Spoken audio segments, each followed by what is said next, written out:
안녕하세요 여러분, 보스입니다. 이번 영상에서는 양자역학 대책 목록의 저번 영상 내용을 복습해보면서 시작을 해볼 건데, 그 내용이 별게 아니라 이런 수식이었죠. 푸사 x, 0이 x축상의 시간에 일단 무관한 그런 파동함수라고 한다면, 첫 번째 공식처럼 표현이 됐었고, 그때 개수 ak가 사실 개수가 아니라 이런 각각의, 그러니까 푸사 x, 0이 x 도메인에서의 파동함수 역할을 하는 것처럼 AK도 단지 개수일 뿐만 아니라 그런 코에피션트의 역할을 할 뿐만 아니라 K 도메인에서의 파동함수를 그런 역할을 할 것이다 라고 마지막에 설명드린 부분이 있죠. 오늘은 불확정성 원리라는 거를 이해해보기 위해서 하나 예를 가져와 봤어요. 네, 이런 예인데 이 예제 출처는 제 고정 댓글과 어떤 설명란을 써드릴 테니까 교재 정보랑 한번 참고해 보시면 어, 그 가스오로비치 교재인데 제가 참고한 예제를 참고해 보실 수 있을 겁니다. 어쨌든 이 AK라는 게 이렇게 주어진다고 해볼게요. 라지 n이라는 그런 양의 상수값을 가지는데 그게 마이너스 라지 k부터 플러스 k까지 플러스 라지 k까지의 범위, 그런 대칭적인 범위 안에서만 그 값을 가지고요. 나머지는 0인 겁니다. 제가 나중에 그래프를 그려드리겠지만 그냥 사각파형인데 오함수라고 보시면 되겠죠? 이분 펑션. 그리고 지금 저 대각선 방향 오른쪽 위쪽에 제가 상자 안에 식을 두 개 써드렸지만 그 아까 보여드린 식 그거죠.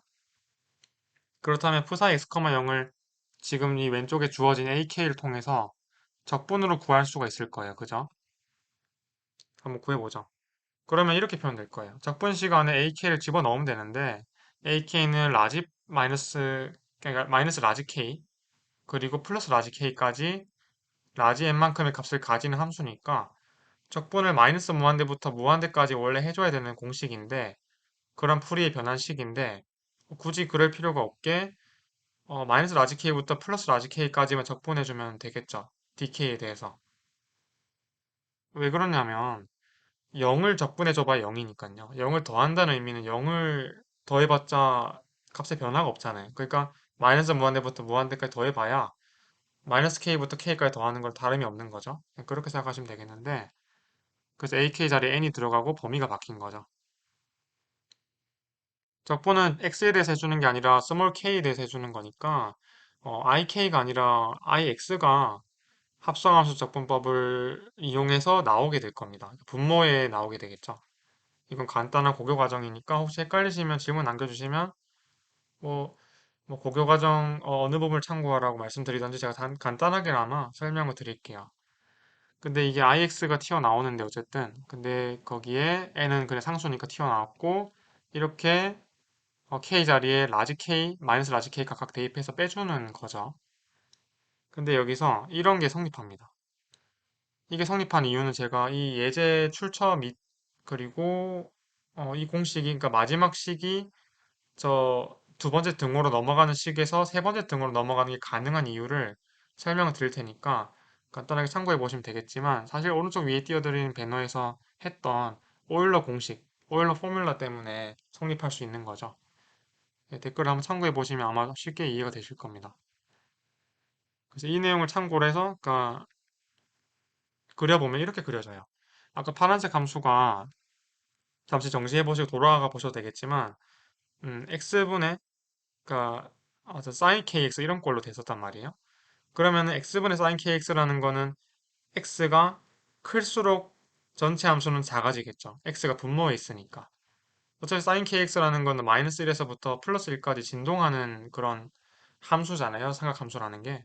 근데 분모에 있는 건 0에 가까울수록 작은 값일수록 크게 되니까 결국에는 이렇게 0에서 가장 큰 피크를 가지고 그죠? 극한값이죠, 어떻게 보면. 그리고 극한값의 그런 피크를 가지고 나머지는 이렇게 점점 퍼져나가는 그런 경우를 그려본 것입니다. 설명드리고 싶은 부분이 뭐냐면 이게 k는 2일 때인데요. 이 k라는 거는 그 사인 함수의 개수였죠. x 앞에 개수였단 말이에요. 그럼 이거 조절하면은 사인 함수의 폭이, 그러니까 이건 사인 함수처럼 보이진 않지만 그건 그 분모에 있는 x 때문에 이렇게 진폭이 다르게 보이는 거고 원래 삼각함수의 파형의 성질을 가지니까 이 라지 k라는 대문자 k를 조절하면 폭이 이렇게 달라질 거예요. k를 2가 아니라 4로 좀 증가했을 때는 폭이 오히려 좁아져요. 왜냐면 개수가 늘어났으니까 폭은 좁아져야 되는 게 맞죠. 뭐 고교과정 수학이나 물리를 참고해 보시면 아마 쉽게 이해가 되실 겁니다. 네. 그런데 중요한 건 k라는 거 애초에 풀이의 변환식을 쓰기 전에부터 보시면 그 ak의 범위였어요. 마이너스 라지 k부터 플러스 라지 k까지 라지 n의 값을 가지는 게 녹색 함수, 즉 ak 함수죠. 그리고 k는 7을 대입하면 그럼 더 늘어나겠네요. 대신 파란 함수의 폭이 좁아지겠죠. k가 10일 때는 더 좁아들고 녹색 함수는 더 늘어나게 될 겁니다. 폭의 차이가 반비례 관계인 거예요. 그 중에 하나의 그래프를 뽑아온다면 뭘 알 수 있겠느냐. 일단 푸사이가 이런 함수로 표현된다는 걸 온전히 보여드리고 ak가 이렇게 된다는 걸 다시 한번 설명드릴게요. 자, 이건 다 풀이의 변환 때문에 그런 거였는데 그건 양자역학이라는 그런 개념을 통해서 사실은 한 거라기보다 풀이의 변환이라는 소식을 통해서 얻은 거지만 애초에 아까 띄워드렸던 이 예전 영상을 보시면 그게 사실 기저 파동으로 모아놓고 보니까 풀이 변환식이 된 거였잖아요. 그죠? 그렇게 생각하시면 되겠습니다. 자, 그럼 이제 정리는 됐고 뭘 해볼 거냐? 자, 이 K의 폭을 결정해 볼 겁니다. 스몰 K. 스몰 K의 폭은 다름이 아닌 이런 범위 때문에 라지 K의 2배 준 거죠. 마이너스 라지 K부터 플러스 K까지니까. 델타 X는 갑자기 왜 이렇게 되느냐? 당연히 의아하시는 게 맞아요. 제가 설명 안 드렸기 때문에. 제가 설명 드려보면 그러니까 델타 K는 2K인 거 이해되시죠? 혹시 헷갈리시면 질문 주세요. 이건 간단한 거니까 바로 답변을 드릴 수 있으니까요. 자, 이 반짝거린 점 보이시나요? 이 그래프 상에 반짝거린 점이 있죠. 이 점과 이 점 사이 거리를 말하는 겁니다. 그게 바로 델타 X, 라지 K분의 2파인 거예요. 그러니까 델타 X는 사실 이 녹색 사각형 파처럼 확실하게 폭이 정해지지가 않았기 때문에 어떤 걸 폭으로 잡아야 할지 모르겠죠. 뭐 주된 피크는 보이지만은 나머지 짜잘한 피크도 보이기 때문에 폭을 어디까지로 정해야 될까?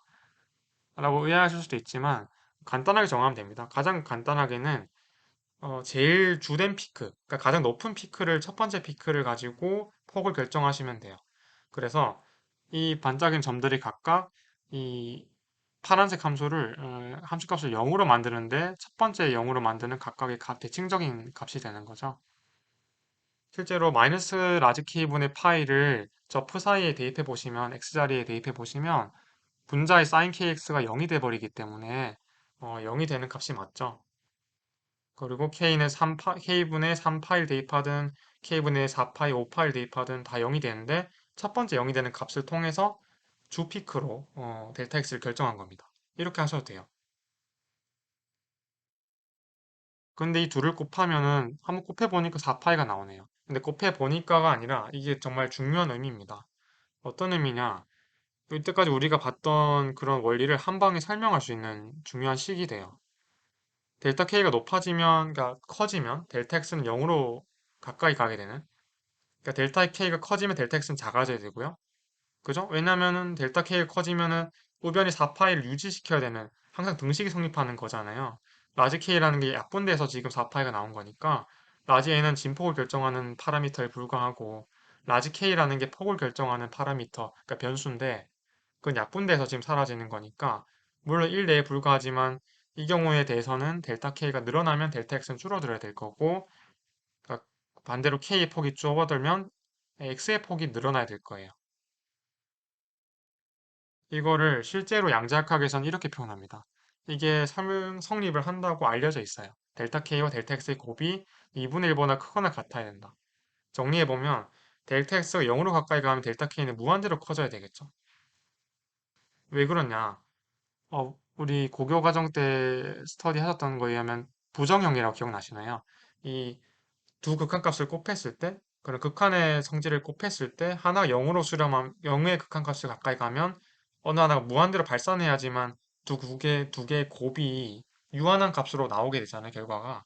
그런 거예요. 델타 x가 0으로 가까이 가는 그런 극한 값이라면, 델타 k는 무한대로 발산해야 되고, 그 반대의 경우는 반대로 성립하는 거죠. 델타 k가 무한대로 가거나 할 때, 델타 x 0으로 가고, 델타 k 0으로 갈 때 델타 x는 무한대로 가야 되는, 왜냐면 2분의 1보다 크거나 같아야 되니까 0이 될 수는 없는 거죠. 근데 이게 사실은 중요한 의미인 게 물리적으로 얼마나 중요한 얘기가 되냐면 여기서 H바를 곱해보면 그 말을 알 수 있어요. H바를 곱한다는 건 H가 플랑크 상수로 정의되는 양의 상수인데 플러스 부호를 가진 상수인데 2파이분의 H입니다. H바라는 게. 그러니까 H라는 플랑크 상수에 2파를 나눠주면 H바라고 지금 적혀 있는 그런 상수 값을 또 도입을 하게 될 수 있는데 그걸 곱해주자는 거예요. 저 부등식에. 그러면 양수를 곱하는 거니까 부등호 방향은 바뀌지 않을 거예요. 대신에 다시 살펴보시면 델타 K를 곱하기 전에 보면 K는 람다분의 2파이라고 제가 첫 번째 배너 띄워드렸던 영상에서 설명드렸었죠. 파수니까 파수는 람다분의 2파이죠. 거기에 H바를 곱하면 2파이가 날아가게 될 거예요. 다시 말씀드리지만 H반이 2파이분의 H라는 그냥 도입한 상수예요. 새롭게 도입한. 근데 도입한 이유를 바로 보실 수 있겠지만 2파이가 이렇게 약분될 수 있기 때문에 종종 쓰곤 합니다. 양자역학에. 근데 지금 그럼 결과는 람다분의 H가 나오는데 이거는 네. 띄워드렸던 배너의 역할 때문에 제가 설명드렸던 대로면 람다는 P분의 H라고 잘 알려져 있는 드브로이 파장의 값이죠, 람다가. 그러면 람다는 P분의 H지만 P는 람다분의 H죠. 저 P를 좌변에 넘기고 람다를 우변에 넘기면 분자 분모 자리가 바뀌니까.